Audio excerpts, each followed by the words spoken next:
सारे दर्शकों को हाथ जोड़ के नमस्कार। स्वागत है आप सबका एक बार फिर से मेरे चैनल काजल रिएक्शन वीडियोस में।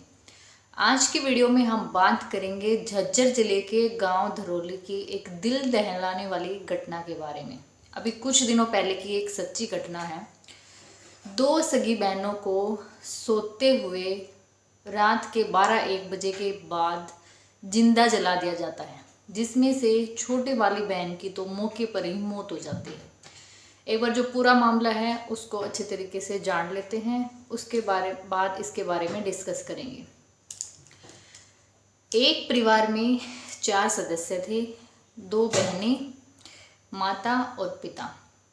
जो माता है उसकी तो 2009 में जो है डेथ हो गई थी, वो भी संदिग्ध परिस्थितियों में उनकी जो है डेथ हुई थी। उसके बारे में भी कुछ पता नहीं चला कि भाई किसने क्या कुछ किया है जिससे उनकी जो है मौत हुई थी। ये भी आज तक जो है रहस्य ही बना हुआ है। उसके बाद आज से लगभग 5 से 6 साल पहले जो लड़की थी, दोनों, उनका जो पिता था वो भी जो है गायब हो गया था, जिसका आज तक कुछ पता नहीं चला है कि वो जीवित है या वो मृत है। आज तक ये भी एक रहस्य ही बना हुआ है। जो दोनों बहनें हैं उनकी परवरिश एक की तो मौसी ने की थी और एक की बुआ ने की थी। जो बड़ी बहन है उसका नाम कोमल है और उसकी शादी हो गई थी 10वीं पास करने के बाद ही। छोटी बहन, उसका नाम नीति है, जिसने की पूरी पढ़ाई करने के बाद पोस्ट ग्रेजुएट जो है कर रखी है और वो सरकारी नौकरी की तैयारी कर रही थी। साथ ही साथ सिलाई का काम करके जो है अपना गुजारा वो कर रही थी। कुछ समय तक बुआ के पास जब वो रही, उसके बाद अपने जो गांव में धरौली में उनका घर है उसी में वो आकर रहने लगी थी। और जो उसकी बहन है कोमल, शादीशुदा, वो भी अपनी बहन के पास आकर ही रहती थी। और जो कोमल का हस्बैंड था वो भी बीच बीच में उनके पास आता जाता रहता था। जो कोमल है उसका एक लड़का है, शादी के बाद जो है उसे एक लड़का हो गया था। और भाई जवान लड़की को यानी कि अपनी बहन को गांव में वो घर में अकेला नहीं छोड़ सकती थी, तो इसी के चलते वो अपनी बहन के पास ही रहती थी और बीच बीच में उसका हस्बैंड भी उसके पास आता रहता था। और इस तरीके से वो अपनी बहन को सपोर्ट कर रही थी। और जो ज़मीन जायदाद है उसके बारे में कुछ ऐसा बताया गया है कि जो उन दोनों बहनों का पिता था वो नशे पते का आदी था और इसी के चलते उसने जो है कुछ ज़मीन का हिस्सा जो है वो गिरवी रख दिया था या बेच दिया था अपने नशे पते के चक्कर में।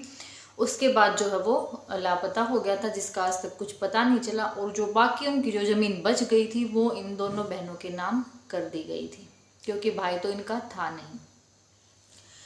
तो अभी कुछ दिन पहले होता क्या है कि दोनों बहनें अपने घर में जो है सो रही थी, जो गांव में इनका पुराना सा मकान है। तो रात को 12-1 बजे के बाद कोई इनके घर में आग लगा जाता है और उसके बाद से बड़ी बहन की जो है आँख खुलती है तो वो देखती है कि साइड में जो छोटी बहन सो रही थी उसकी चारपाई पूरे तरीके से मतलब जल रही है, आँख की लपटें उसमें उठ रही हैं। तो वो चीखे मारती है, चिल्लाती है। तो वही आस पड़ोस के जो लोग आते हैं, किसी तरह कोशिश करते हैं, लेकिन भाई जो है छोटी बहन की तो मौके पर ही मौत हो जाती है और बड़ी बहन को झज्जर मतलब हॉस्पिटल वालों ने तो रखने से ही मना कर दिया। उन्होंने सीधा रेफर कर दिया उसको रोहतक पीजीआई में।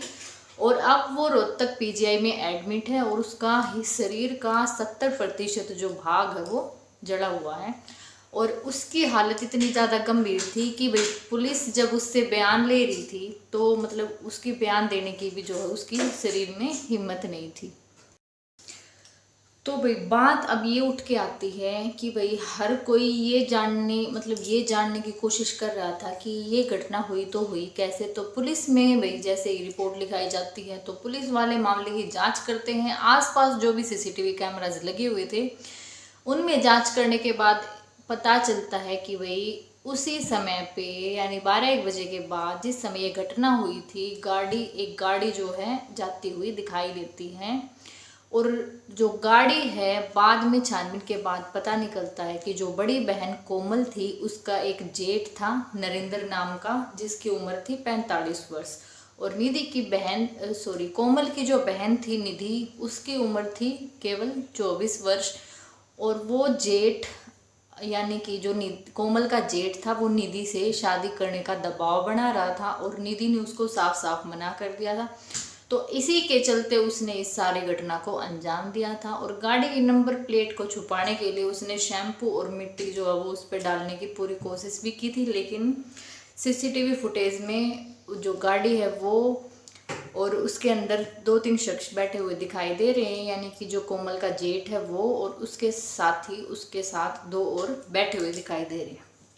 तो पुलिस जो है मौके पर ही मतलब पता लगने के बाद उसको पकड़ती है और रिमांड पर लेती है, जिससे कि वो मतलब जिसमें कि वो सारी बातें जो है कबूल कर लेता है कि ऐसे ऐसे भाई उसने मना कर दिया था और उसके सर पे भूत सवार हो गया था कि उसने अब इस चीज़ का बदला लेना ही है और इसी के चलते उसने जो है इस घटना को अंजाम दिया।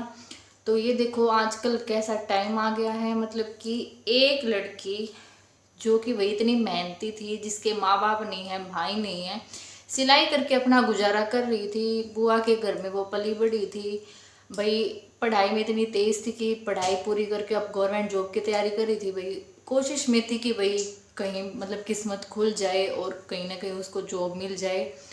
जब उसका अच्छे दिन आने का टाइम हुआ तब भी उसके साथ ही ऐसी घटना हो जाती है। मतलब एक आदमी अपनी मर्जी से अपनी ज़िंदगी जी भी नहीं सकता, भाई किसी को वो मना भी नहीं कर सकता, जिसने कि अपनी पूरी लाइफ ऐसे ही निकाली हो बिना माँ बाप के, और अब उसके अच्छे दिन भाई आने वाले थे, भाई भगवान के दया से उसको कहीं जॉब मिल जाती, भाई अच्छे घर में उसकी शादी हो जाती, आगे आने वाली जो उसकी बेटर लाइफ थी वो तो बेचारी उसको देख ही नहीं पाई। आप सबकी इस पूरी घटना के बारे में जो भी राय है कमेंट बॉक्स में ज़रूर बताना। मिलते हैं अगली वीडियो में, तब तक के लिए अपना ध्यान रखें। जय बालाजी, जय श्री राम।